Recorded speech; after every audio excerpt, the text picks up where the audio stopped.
اللہ تعالیٰ نے فرمایا وَإِنَّا لَنَعْلَمُ أَنَّ مِنْكُمْ مُكَذِّبِينَ. بیٹا ویڈیو نہیں بناؤ. اللہ فرماتے ہیں ہمیں پتہ ہے تم میں بہت سارے لوگ اس کا انکار کرتے ہیں, اس قرآن کو, اللہ کی کتاب نہیں مانتے. وَإِنَّهُ لَحَسْرَةٌ عَلَى الْكَافِرِينَ. لیکن یہ بات خوب اچھی طرح سمجھ لو کہ جو انکار کرنے والے ہیں آج دنیا میں پنپ رہے ہیں, عزت بھی ہے, شہرت بھی ہے, دولت بھی ہے, ان کی بات دنیا میں سنی جاتی ہے, لیکن انہوں نے ٹکر کس سے لی ہے؟ کائنات کو بنانے والے سے. تو لہذا دنیا میں تو چونکہ یہ دارالامتحان ہے, ایگزامینیشن ہال ہے, آخرت میں یہ انکار حسرت کا سبب بنے گا, افسوس کا سبب بنے گا.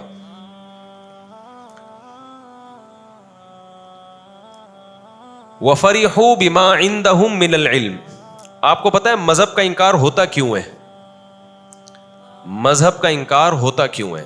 مذہب کا انکار جب بھی پیغمبر دنیا میں آئے تو قرآن کہتا ہے غریبوں نے انکار نہیں کیا. زیادہ تر غریب تھے جو پیغمبروں پر ایمان لائے. انکار 2 طبقے نے کیا ہے, بلکہ 3 طبقے نے.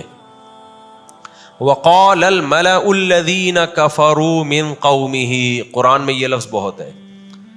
وہ لوگ جن کے ہاتھ میں حکومت کی باغ ڈور تھی, جو اونچی اونچی پوسٹوں پر تھے, تو 17 سے لے کے 22ویں گریڈ تک کے آفیسرز تھے. اس زمانے کے جو بھی 17 گریڈ کا ہوتا ہوگا بھائی, اور اس زمانے کا 17 والا آج کے 17 والے جیسا نہیں ہوتا تھا, وہ سچی مچی کا ہوتا تھا. آج کا 17 والا کا تو اپنے گھر میں آفیسر نہیں ہے. خیر یہ پھر سیاسی باتیں شروع ہو جائیں گی. تو وقال الملا, قوم کے بڑے لوگوں نے انکار کیا ہمیشہ, جن کے ہاتھ میں حکومت کی باغ ڈور, جن کی بات سنی جاتی تھی, جن کی سوسائٹی میں کوئی ویلیو تھی. نمبر 2 کس نے انکار کیا؟ وما انا بطارد الذین آمنوا انہم ملاقو ربہم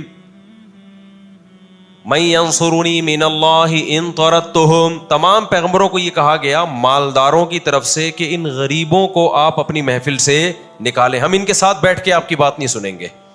یہ قوم کے پس لوگ ہیں. یہ کیوں آ رہے ہیں؟ اگر ہم ان کے ساتھ بیٹھیں گے تو ہماری ویلیو کم ہو جائے گی.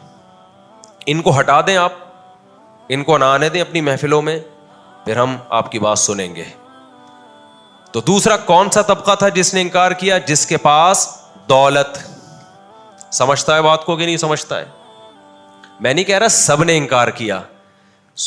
سورہ مومن جو 26ویں پارے میں یا 25ویں پارے میں, اس میں اللہ نے بتایا کہ وقال رجل مؤمن من آل فرعون یکتم ایمانہ. فرعون میں محل میں کچھ لوگ جو سرکاری عہدوں پر تھے وہ بھی ایمان لے کر آئے, لیکن بہت, بولو تھوڑے, میجورٹی بے ایمان. تو یہ شروع سے ہی آ رہا ہے بھائی. جو حکومت چلانے والے اکثر کیا ہوتے ہیں, یہ شروع سے کوئی آج کا مسئلہ نہیں ہے یہ. تو آپ خام خامے اپنے ان بڑوں کو برا بلا کہہ کے اپنی زبانیں خراب کرتے ہو. آپ بن گئے تو آپ بھی ویسے ہی, اللہ نہ کرے یعنی خطرہ اس بات کا ہے, ویسے ہی ہو جاؤ گے. تو شروع سے ہی چلا آ رہا ہے, پیٹ بھرے ہوئے ہوتے ہیں نا. تیسرا وہ طبقہ جس نے پیغمبروں کا سب سے زیادہ انکار کیا, وہ کون تھے؟ فریحوا بما عندہم من العلم. اللہ کہتے ہیں جن کے پاس علم تھا نا, جب پیغمبروں نے انہیں اللہ کی طرف بلایا تو وہ جو علم اور نالج ان کے پاس تھی, اس نالج کی بیس پر فریحو اترانے لگے, تکبر میں آ گئے. فرحت کا معنی ہوتا ہے خوش ہونا, لیکن یہاں خوش ہونا مراد نہیں ہے. بعض دفعہ اترانے کو بھی کیا کہتے ہیں؟ کہہ رہے ہیں زیادہ خوش ہونے کی ضرورت نہیں ہے, نہیں اترانے کی ضرورت نہیں ہے, ورنہ خوش ہونا تو اچھا کام ہے اگر کوئی نعمت آپ کو ملی ہے. تو یہاں فرحت کا مطلب وہ فرحت نہیں ہے جو لڑکیوں کے نام ہوتے ہیں فرحت. یہاں فرحت کا مطلب وہ فرحت ہے جو اترانے کے, تکبر کے معنی میں, شو بازی کے معنی میں. جیسے آج کل کچھ یوٹیوبرز آ رہے ہیں, ہر وقت شو مارنے سے ان کو فرصت ہی نہیں مل رہی. نیا نیا پیسہ آتا ہے تو بعض دفعہ آدمی اپنی اوقات بھول جاتا ہے. کچھ دن پہلے کسی نے مجھے میسج, میں نے وہ کیپ پہنی ہوئی تھی نا, نہیں تھی کیپ, ابے وہ کیپ جو ہوتی ہے یوں والی, اس کے اوپر کچھ اردو میں لکھا ہوا تھا मैंने उनको कोई जवाब भी भेजा उर्दू में, उन्होंने कहा यार इंग्लिश में क्यों नहीं भेज रहे आप? तो मैंने उनको बोला, मैंने कहा जब आदमी नई नई इंग्लिश सीखता है ना तो औकात भूल जाता है, ठीक है ना। पुराने जो इंग्लिश वाले हैं ना उनको इससे कोई तकलीफ नहीं होती, उर्दू में भेज दिया, क्योंकि उसको उर्दू आती है तो भाई मैं उर्दू में भेज दूं तो आपको क्या मसला हो रहा है? या शर्ट पे अगर उर्दू में लिखा हुआ है तो उनको कोई तकलीफ? भाई उर्दू में लिख दो सिर्फ तुम, उर्दू में लिख दो ना सिर्फ तुम, तो मतलब तो वही है ना, ओनली यू, यही होगा ना। तो लेकिन नहीं, उर्दू में नहीं, शर्टें भी आके देखो इंग्लिश में लिखी हुई है, तो इसमें कोई हर्ज नहीं है इंग्लिश में अगर लिखा हुआ हो, लेकिन उर्दू में लिखा हुआ है और कोई आपका मजाक उड़ा रहा है तो इसका मतलब इसने नई नई इंग्लिश सीखी है, ये अपनी औकात भूल गया है। तो मैंने उनको भेजा, मैंने कहा आप लगता है कि नहीं, क्योंकि पुराने खेड़ू जो इंग्लिश के हमने देखे हैं वो बात उर्दू में करते हैं, मुझसे कम से कम किस में बात करते हैं, या आपस में जब सब उर्दू स्पीकिंग बैठे होंगे तो उर्दू में बात करते हैं। हाँ, जाके अंग्रेज से वास्ता हो तो इंग्लिश में शुरू हो जाते हैं। वो है ना, एक आदमी किसी के पास गया, कहा कि तुझे इंग्लिश आती है? उसने कहा आती। कहते फिर उर्दू में ही बात कर। तो ये उन लोगों से इंग्लिश में बात करते हैं जिनको इंग्लिश नहीं आती। जिनको इंग्लिश आती है उनसे इनकी कोशिश होती है कि हम उर्दू में बात करें। ये जनरल नॉलेज के लिए मैंने आपको इससे कुछ चंद मालूमात शेयर किए। हम अपने टॉपिक की तरफ चलते हैं। तो 3 तबकात हैं। वफरिहू बिमा इंदहुम मिनल इल्म।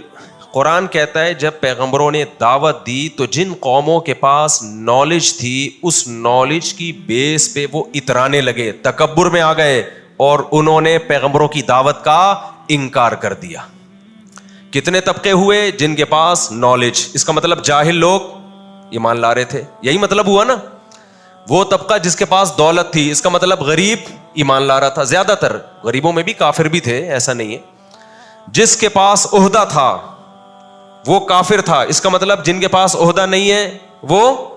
खुलासा ये निकला कि जो तबका जाहिल, जो तबका गरीब, जिसके पास कोई ओहदा नहीं है वो ईमान ला रहे हैं, और जिसके पास कोई क्वालिटी है, कोई ओहदा है और पैसा है और नॉलेज है, ये तबका पैगंबरों पर ईमान ज्यादा ला रहा है।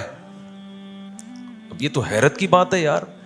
जो इंटेलेक्चुअल किस्म का तबका होता है वो तो ये 3 ही होते हैं, जिनके पास नॉलेज हो, जिनके पास पैसा हो, जिनके पास ओहदा हो। तो ये तो कामयाब है कि नहीं है?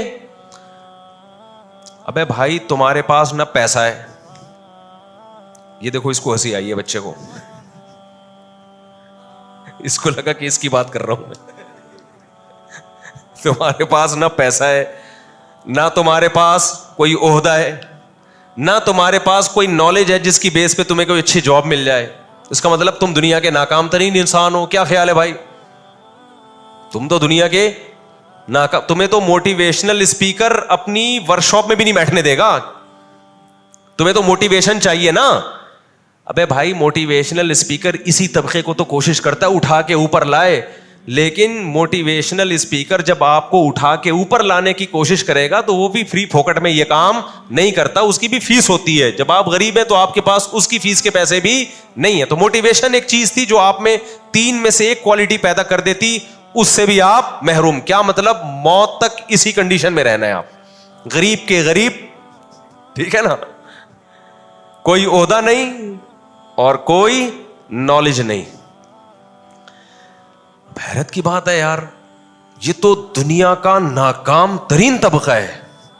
और कुरान कह रहा है जब भी पैगंबरों ने दावत दी है ना तो कामयाब ये तबका हुआ है, वो सारे नाकाम हो गए। इसका मतलब मेरे भाई दुनिया हमें किसी और ट्रैक पे लेके जा रही है, अल्लाह हमें किसी और ट्रैक पे लेके जा रहा है। यही जो दिमाग में भरा हुआ है ना, सक्सेस सक्सेस, कामयाबी कामयाबी, यही हम अपनी खोपड़ी शरीफ से ये निकालना चाहते हैं। ये जो माजरत के साथ जिस चीज को हम प्यार से भूसा कहते हैं ना, भूस भरा हुआ है। मैं आपकी एहतराम में भूस का लफ्ज तो इस्तेमाल नहीं करूंगा कि आपके दिमाग में भूस भरा हुआ है, ये बिल्कुल मुनासिब नहीं है ऐसे अल्फाज कहना, लेकिन भरा हुआ यही है। भरा हुआ क्या है? यही। अगरचे इसको ये कहना नहीं चाहिए, इंसल्ट किसी की जायज, मैं समझता हूं, मैं अपने आप को भी शामिल कर लेता हूं। हम सबके दिमागों में ये भूस भरा हुआ है कि ओहदा इससे कामयाबी, दौलत इससे कामयाबी, और नॉलेज इससे क्या होगी? कामयाबी। इनकी नफी नहीं है इस्लाम में, मैं भी इसकी तरफ आता हूं कि ये कामयाबी की सीढ़ियां जरूर हैं, جس کے پاس یہ 3 چیزیں ہوتی ہیں, اگر وہ ان 3 چیزوں کو صحیح استعمال کرے تو اس کے کامیابی کے چانسز بڑھ جاتے ہیں. لیکن جس کے پاس یہ تینوں چیزیں ہوں وہ ان کو صحیح استعمال نہ کرے تو ناکامی کے چانسز بھی بڑھ جاتے ہیں. تو یہ کامیابی نہیں ہے, یہ کامیابی کے ذرائع ہیں. اگر ان کو صحیح طرح سے استعمال کرو گے تو آپ پھر بہت زیادہ کامیاب ہو. جیسے ابو بکر کے پاس نالج بھی تھی, عہدہ بھی تھا, عرب کے سردار تھے, دولت بھی تھی, تو پیغمبروں کے بعد سب سے بڑا درجہ کس کا ہوا؟ حضرت ابو بکر کا ہوا.